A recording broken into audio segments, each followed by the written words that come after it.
¿Cómo se llama la serie? ¿La recuerdan? Las disciplinas de un hombre piadoso. Está inspirada en un libro de Ken Hughes, se titula así. Y bueno, como les dije el año pasado, leo el libro pero no hago copialina, sino que analizo y pienso en lo que a nosotros como hombres de Comunidad Vida con Propósito necesitaríamos escuchar. Necesitaríamos ser formados, ser instruidos, ser entrenados. Hoy vamos a continuar con esa serie y el tema de hoy se titula La disciplina de la lengua. ¿Cómo les parece? La disciplina de la lengua. Y escuche esto. Si un hombre no aprende a dominar su lengua, jamás será piadoso. Nunca. Nunca lo logrará. Si no aprende ¿a qué? A dominar, a ejercer dominio, a ejercer control sobre su propia lengua. Ustedes saben que ningún incendio comenzó grande. Ninguno. Todo incendio, ¿cómo comenzó? Con una pequeña chispa, con una pequeña llama. Y de esa manera se propagó. Antes de ser un incendio descontrolado, todo incendio arrancó pequeño.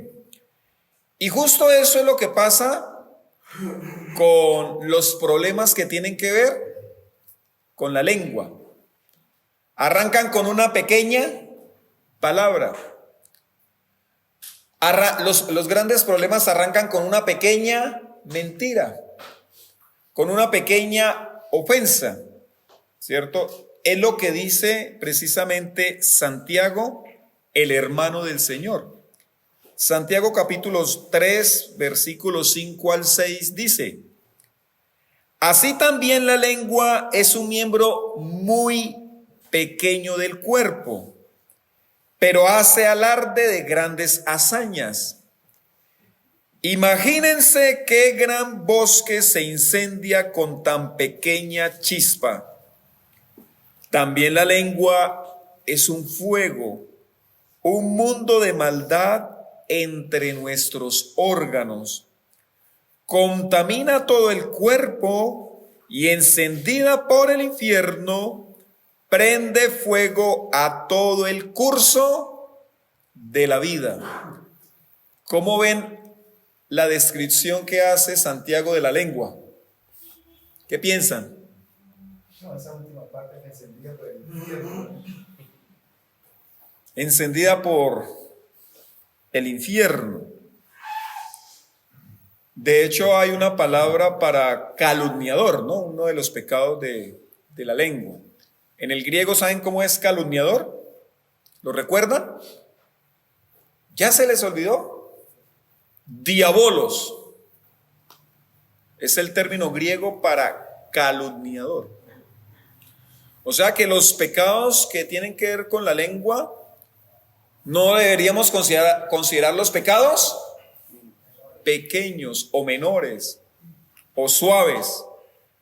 Son pecados grandes, graves, que pueden alcanzar proporciones gigantescas si no le prestamos atención.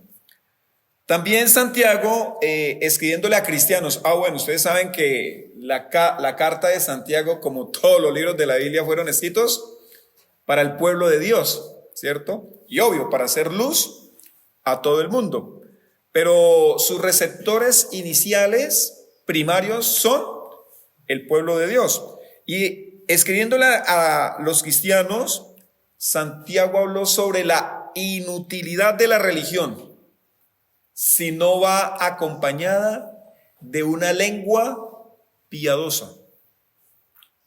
O sea, religión con una lengua descontrolada no sirve para nada.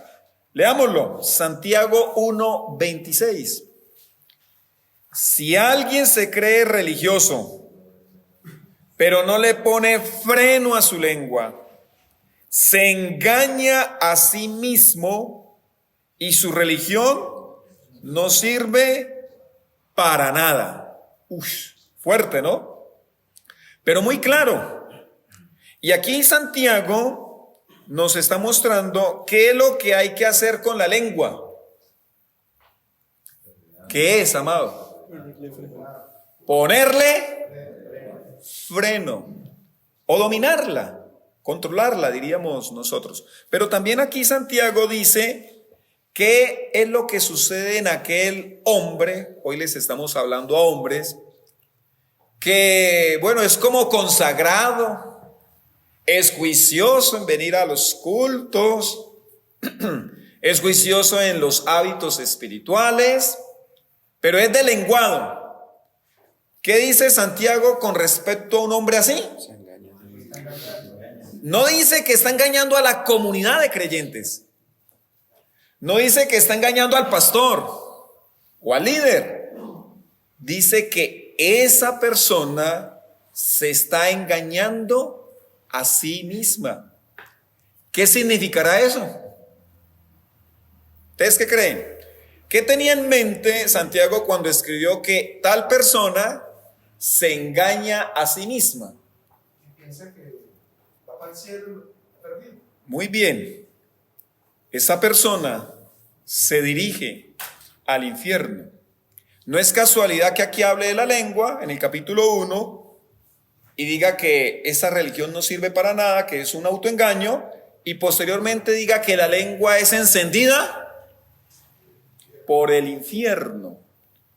O sea que eso de estar hablando, eso de estar chismeando, criticando, diciendo, no, pues a mí no me parece esto, lo otro.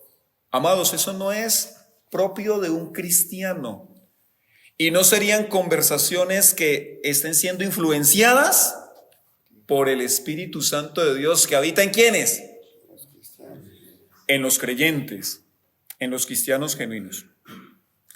Así que, amados, la voluntad de Dios para nosotros como varones es que ejerzamos dominio, control total sobre nuestra lengua. Dios quiere eso para usted, Dios quiere eso para mí.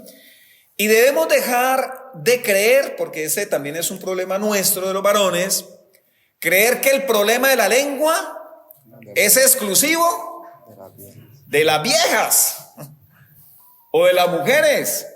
No. Nosotros también como varones podemos estar envueltos en pecados que tienen que ver con el uso o el abuso de la lengua. Entonces hoy vamos a ver cómo disciplinar nuestra lengua, la disciplina de la lengua. Como número 1, ¿cuántos quieren disciplinar la lengua? A ver, ¿cuántos? Alcen la mano para saber que están despiertos, es que todavía me están escuchando. Como número 1, hable siempre la verdad. Hable siempre. No de vez en cuando, no intermitentemente, hable siempre la verdad. No parcialmente, no de vez en cuando, no a veces. Porque las mentiras no se dicen constantemente, a menos de que ya tenga un problema, ¿cómo es que se le dice? Mitómano, que continuamente habla mentira. No, las mentiras se dicen ¿cuándo? Cuando estamos en aprietos, cuando queremos quedar bien con alguien, cuando como que vamos a ser descubiertos, entonces es más fácil maquillarlo con una mentira.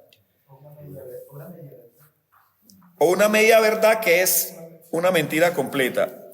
Efesios 4:25 dice, por lo tanto, dejando la mentira, hable cada uno a su prójimo con la verdad, porque todos somos miembros de un mismo cuerpo. ¿Cuál fue la directriz aquí del apóstol Pablo?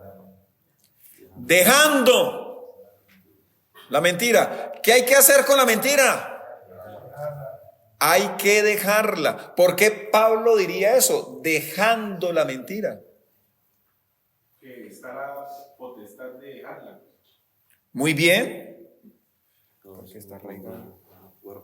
La razón es que, pues, si somos una familia, está hablándole aquí al interior de la comunidad de creyentes, pues somos miembros de un mismo cuerpo y no deberíamos estarnos engañando.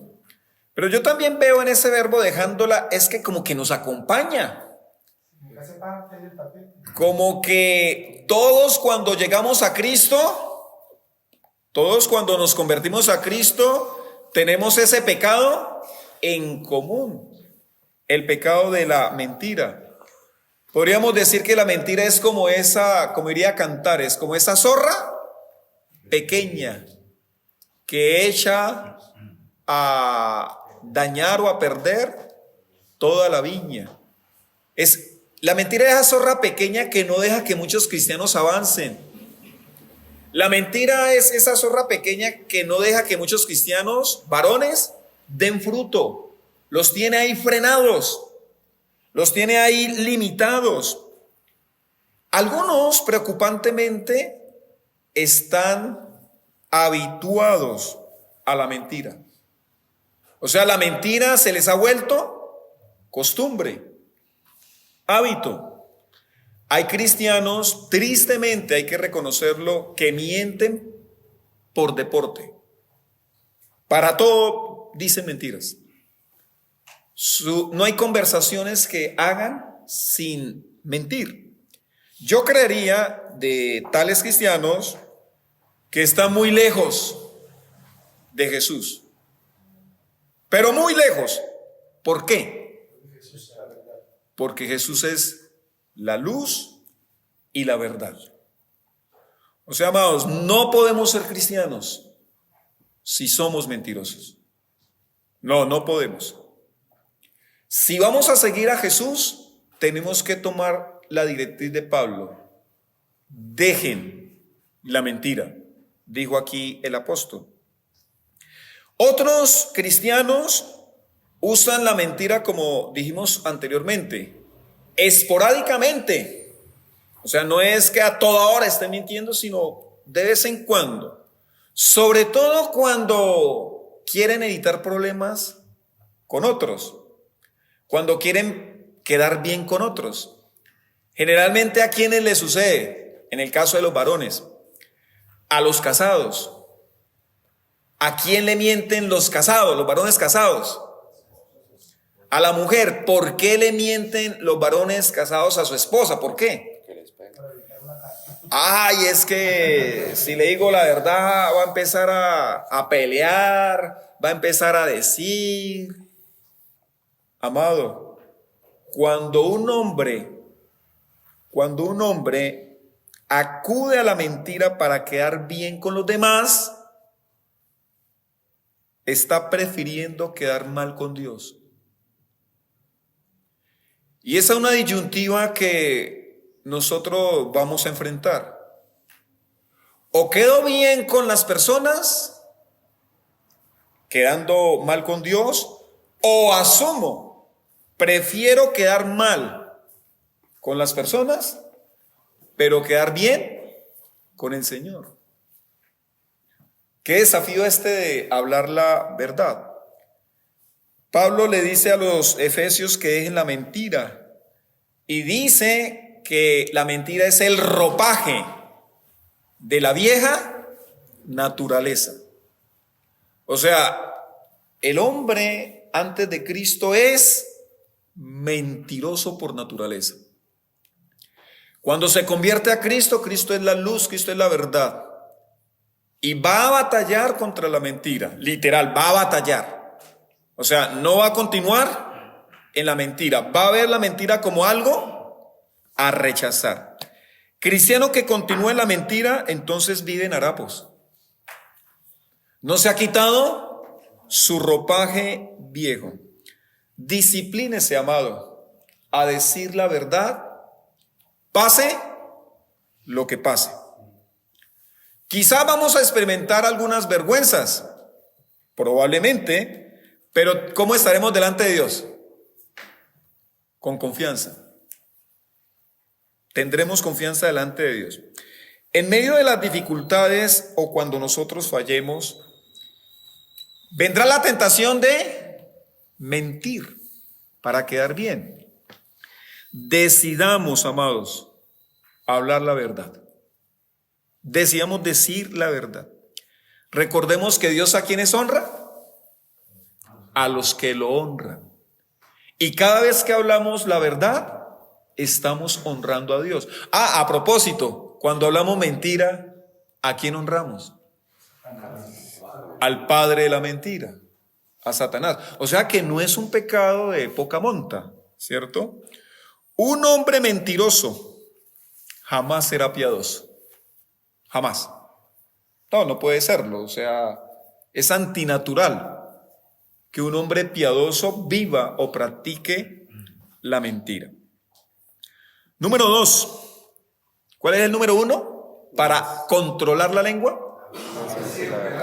Hable siempre la verdad. Número 2, no seas salamero. No seas salamero. Proverbios 29:5. El que adula a su prójimo le tiende una trampa ante sus pies. ¿Qué quiso decir ahí Salomón?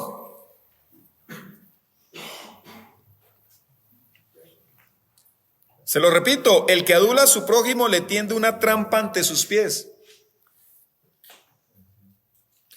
Que el adulador o salamero es un tramposo.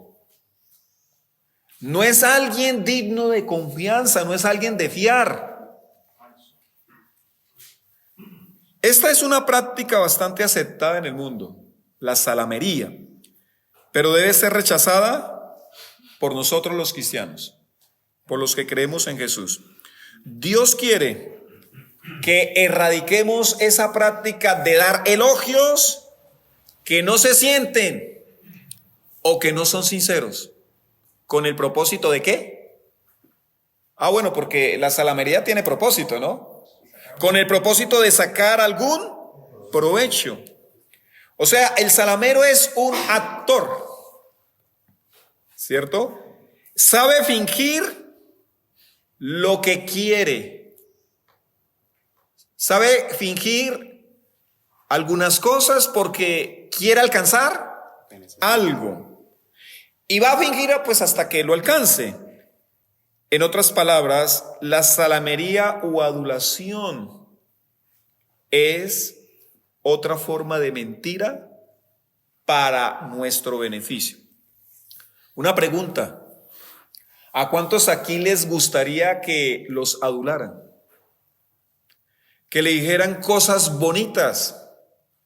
Incluso que le digan cosas ciertas, cosas que usted hace, elogios ciertos, pero que esa persona no lo dice de corazón. ¿A cuánto le gustaría eso?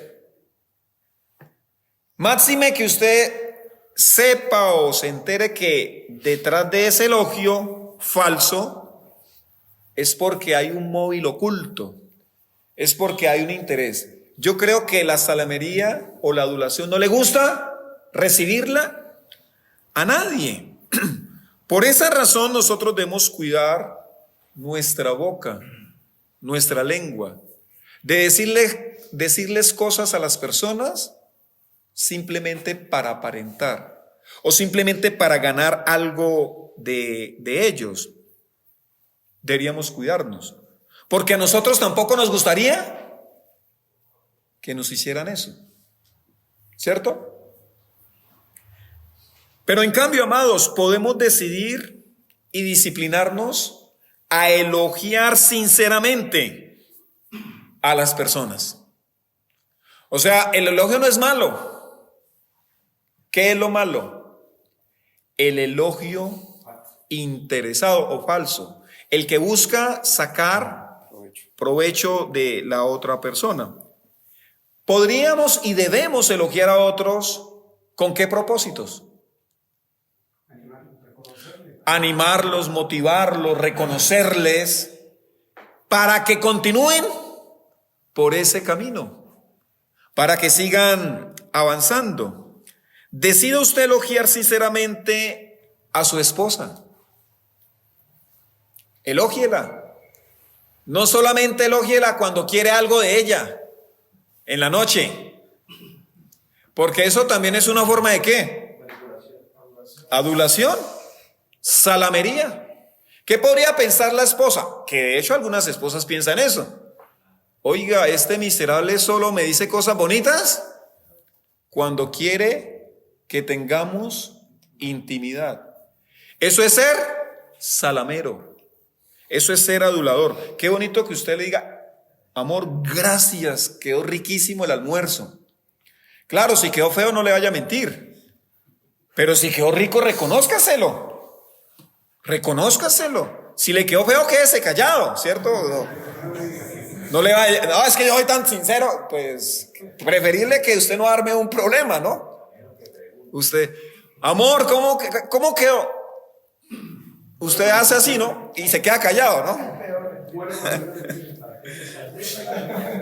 Decida elogiar, estimados varones, decidan o decidamos elogiar a nuestros hijos.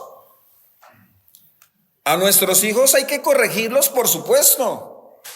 Pero si todo es corrección y nunca hay reconocimiento, nunca hay elogio, le vamos a estropear su estima. Los vamos a dañar. Debemos aprender a reconocer a nuestros hijos. También con sinceridad, ¿no? No vamos a reconocer lo que ellos no son. ¿Qué tal elogiar a nuestros compañeros de trabajo? Los malos climas laborales generalmente es por falta de reconocimiento. Es por falta de decirle al compañero lo bueno que hace. O incluso los empleadores deberían reconocer a sus empleados. Pero también los empleados deberían reconocer a sus empleadores. Gracias, jefe. Sin ser salamero. Y recuerde que el elogio y la alabanza puede ser la misma. Exactamente la misma. ¿Dónde radicaría el problema? La motivación del corazón. ¿Por qué doy el elogio y para qué doy el elogio? Si usted le dice una alabanza, por ejemplo, a su jefe o a su empleador podría tener un mal corazón y pensar que usted le está lambiendo, decimos nosotros, ¿no? Pero si su corazón tiene la libertad de hacerlo, hágalo. Ya es responsabilidad del jefe. ¿Por qué lo digo? Porque hay personas que no elogian a nadie porque dicen, yo no soy lambón, yo no soy salamero de nadie. No, usted tiene otro problema. Y su otro problema es falta de reconocimiento. Ese sería un problema serio que causa daño en las relaciones. Entonces, para ejercer dominio sobre nuestra lengua, como número 1, hable siempre la verdad. Como número 2, ¿cuál? No sea salamero. 3, evite la intromisión, que coloquialmente ustedes saben cómo se dice. Romanos 14:4. Romanos 14:4 dice: ¿quién eres tú para juzgar al siervo de otro? Que se mantenga firme o que caiga es asunto de su propio Señor. Y se mantendrá firme porque el Señor tiene poder para sostenerlo. Por favor, dígale al que tiene a su lado, hay cosas que sencillamente no nos corresponden. No nos corresponde. Una de esas es juzgar a los demás. No estamos hablando de disciplina bíblica, porque cuando uno dice esos temas, la gente lo saca de contexto. No estamos hablando de disciplina bíblica, porque la disciplina bíblica es juzgar pecado, ¿cierto? De eso se trata la disciplina bíblica. Pero por el bien de nuestra salud espiritual, nosotros deberíamos disciplinarnos en no emitir juicios sobre las demás personas. Debemos recordar que cada quien algún día estará frente al Señor respondiendo por sus actos. Y esto entonces, si yo lo recuerdo, que cada quien tiene que responder, ¿me va a ayudar a qué? Mire, a mantenerme callado, a no meterme en terrenos que no me corresponden. El juicio definitivo le corresponde al Señor. De hecho, Él es el único que puede dar un juicio absoluto y justo, porque el Señor es conocedor de todas las cosas y de las intenciones del corazón. Incluso nosotros podríamos ver una acción y juzgamos por la acción. Alguien me decía, pero pastor, es que usted solamente me ha dicho, me ha llamado la atención por lo que ve. Le dije, pero es que no soy Dios. Mis juicios es por lo que yo veo. Cuando yo hablo a una persona o le llamo la atención a una persona es por lo que veo. Yo no puedo hablar por lo que no veo. Pero aún mi juicio por lo que veo es limitado. ¿Por qué? Porque desconozco la motivación del corazón, la intención del corazón. Cuando nosotros juzgamos las acciones de otros, por lo general estamos siendo entrometidos y nos estamos creyendo superiores a ellos. Ese es el problema del juzgar a los demás. Quizás nosotros no estemos en el mismo error o no estemos en el mismo pecado. Quizás. Pero con toda seguridad tendremos otros pecados de otra naturaleza. Porque absolutamente todos estamos creciendo. Y si estamos creciendo, ¿qué significa? Que no hemos llegado a la meta. Que todavía hay cosas en las cuales tenemos que trabajar. Todavía hay cosas en las cuales somos falibles. Todavía nos equivocamos, fallamos, erramos. Entonces, esa es una razón de peso por la cual no deberíamos estar juzgando. Pensar y reconocer más nuestros propios pecados, amados, nos va a mantener lo suficientemente ocupados. Cuando usted se está mirando más a sí mismo, cuando usted examina más su corazón, no le va a quedar tiempo, o bueno, no le va a quedar suficiente tiempo para fijarse en los pecados, en los yerros ajenos. Por lo general, quienes más juzgan son los que menos trabajan en su propio carácter. Grábese eso. Por lo general, quienes más juzgan son los que menos trabajan en su propio carácter. Y qué feo que haya corrillo de hombres para juzgar acciones de otros. Oiga, ¿qué tal? ¿Usted cómo le parece lo que hizo?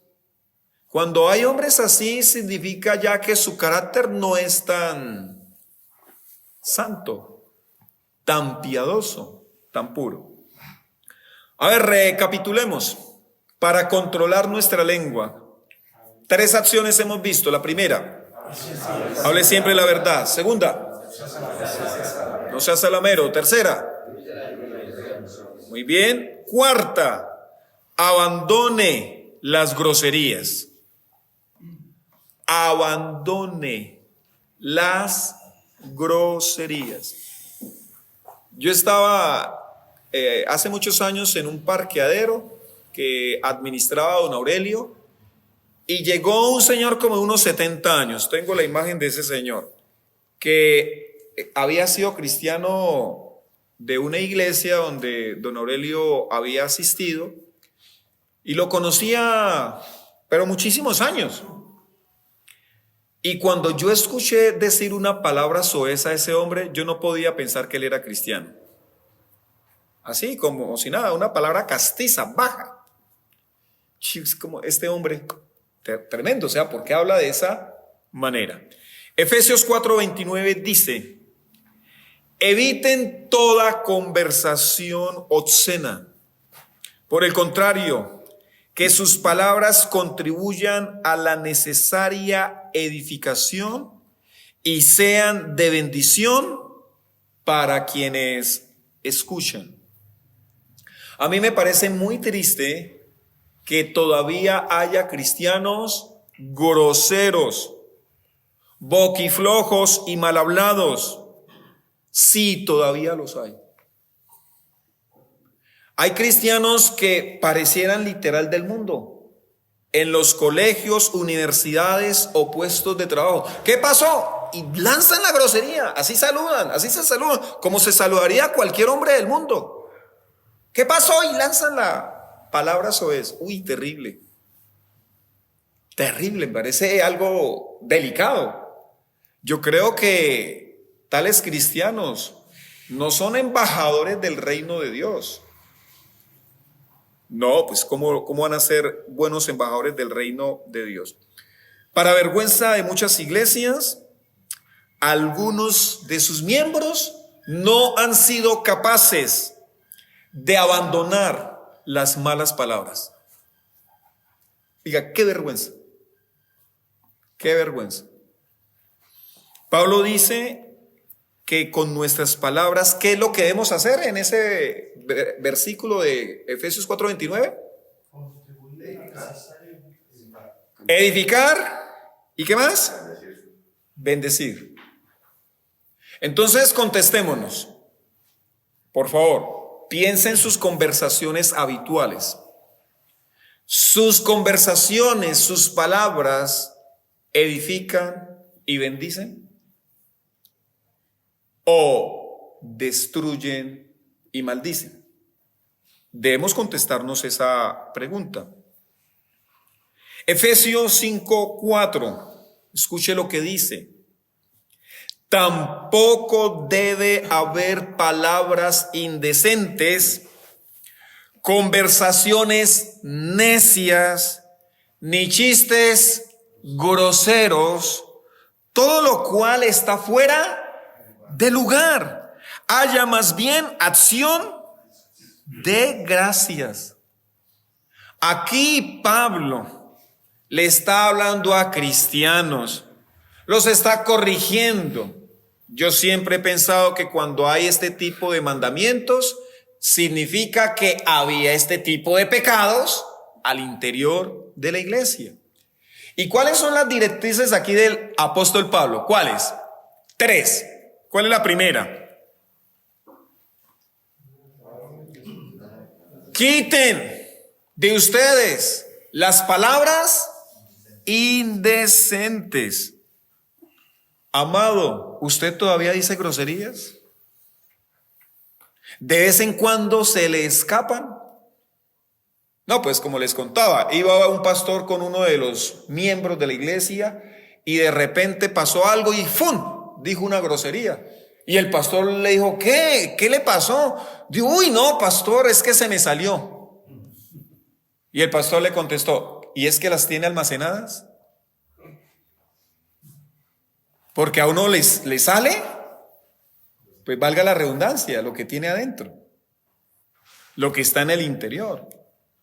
Porque Jesús dijo, de la abundancia del corazón habla la boca. Pablo dio una orden, pilas con las palabras indecentes. Pero ¿qué otra prohibición hizo aquí el apóstol Pablo? Conversaciones necias. Bueno, ojalá que nosotros no estemos diciendo groserías, palabras soeces, ojalá.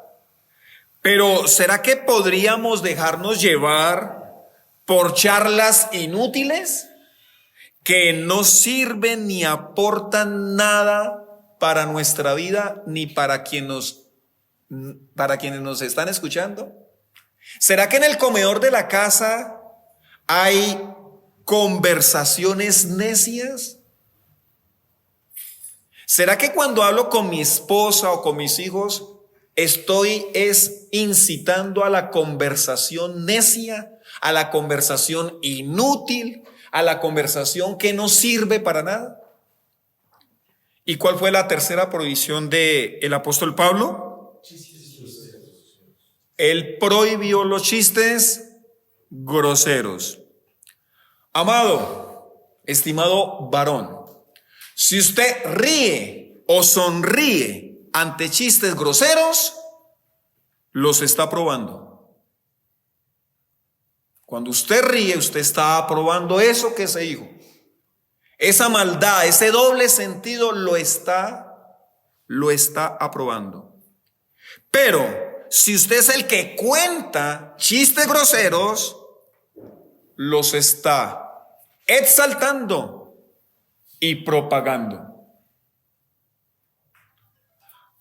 Amado, así que a tener mucho cuidado. Porque precisamente Cristo, hablando de las palabras, dijo: porque por tus palabras se te salvará o condenará. Por tus palabras.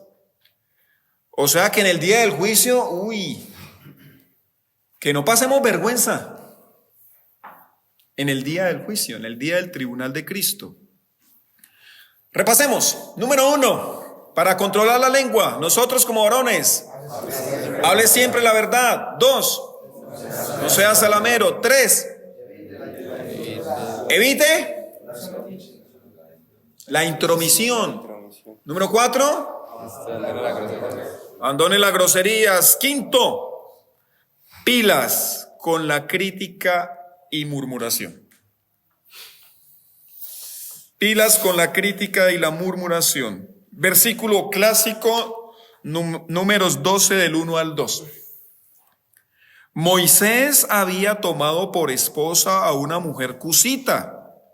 Así que Miriam y Aarón empezaron a murmurar contra él por causa de ella. Decían: ¿acaso solo por medio de Moisés ha hablado el Señor? ¿No ha hablado también por medio de nosotros? Y el Señor oyó sus murmuraciones. Todos conocemos el pasaje, ¿cierto? Números 12 del 1 al 2. Desaprobar lo que otros hacen y comentarlo en voz baja en los pasillos es propio de los necios y quizás de los que tienen envidia. ¿Qué es lo que está sucediendo aquí en este pasaje? La necedad de Miriam y Aarón. Pareciera que la que inició la murmuración fue Miriam, pues porque es mencionada de primero. No es propio de la cultura hebrea mencionar primero a las mujeres. Entonces pareciera que fue Miriam la que de alguna manera hizo la murmuración, pero Aarón le continuó. Sí, oiga, sí, usted tiene la razón, ¿cierto?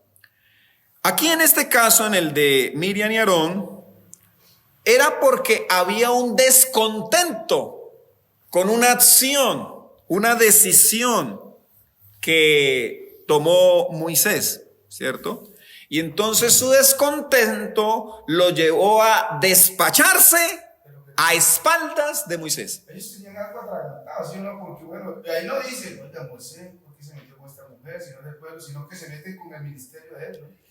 Sí, y yo me puse a pensar, ¿qué había en aquella mujer que les incomodó tanto? Pareciera, no soy concluyente, pero pareciera el color. Porque era como Pepe. Cusita. Pareciera que ellos sufrían de racismo. Aparte que, pues, no pertenecía. Estaba dentro de la comunidad, pero no pertenecía a la raza como tal de Israel. Bueno, también podría ser que sencillamente la mujer les cayó mal. Sí, acá como especulando, ¿no? Analizando para que empezaran a murmurar y a criticar la acción de Moisés. ¿Qué pasó? Bueno, ellos murmuran. ¿Y qué sucedió? Aquí en el versículo 2 dice que aunque Moisés no estaba, Dios los escuchó. Oiga, eso deberíamos nosotros subrayarlo ahí en nuestra Biblia, porque Dios escucha nuestras murmuraciones. Dios escucha nuestras críticas, incluso nuestras murmuraciones mentales. Por eso también debemos guardar la mente, porque en últimas toda murmuración expresada con palabras primero fue aquí en la cabeza, en la mente, ¿cierto? Bueno, Dios no solo escuchó, sino que se enfureció. Enfureció. La castigada en este caso fue Miriam, y entonces sigo con mi pensamiento de que ella fue la que inició la situación. Nos muestra este pasaje que Dios es muy severo con sus hijos que critican y murmuran de sus hermanos. En este caso, Aarón y Miriam, recordemos, son hermanos de Moisés. Y por ser hermanos de Moisés, entonces menospreciaron su liderazgo. Como era el hermano, de hecho, hermano menor, ¿cierto? Amado, si algo no nos compete, si algo no es de nuestra incumbencia, si algo no nos afecta, deberíamos guardar silencio en lugar de criticar y murmurar o murmurar. De hecho, aún así nos afectara, no deberíamos murmurar, deberíamos pues hablar con la persona. Si nos afecta, pues me acerco a la persona, hablo con la persona y le digo en qué me está afectando eso que él está o que ella está haciendo, se lo puedo decir. Pero bajo ninguna circunstancia deberíamos criticar ni murmurar. Amado, criticar es tan fácil que hasta un necio puede hacerlo. No lo harán los sabios. La crítica es propia de los necios. Y Dios juzgará la crítica y la murmuración.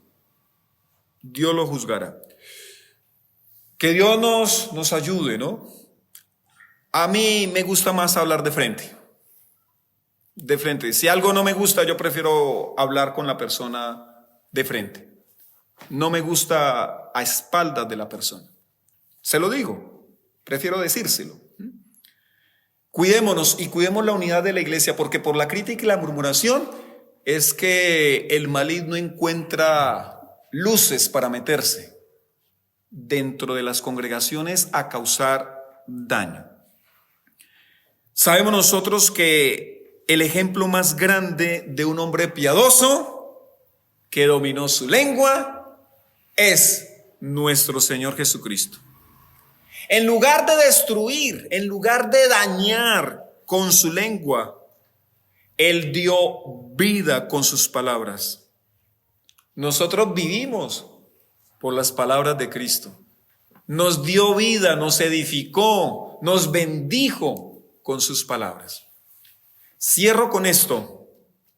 Si quieres hablar como Jesús, llénate de sus palabras. Es la única manera. Si quieres hablar como Jesús, llénate de sus palabras.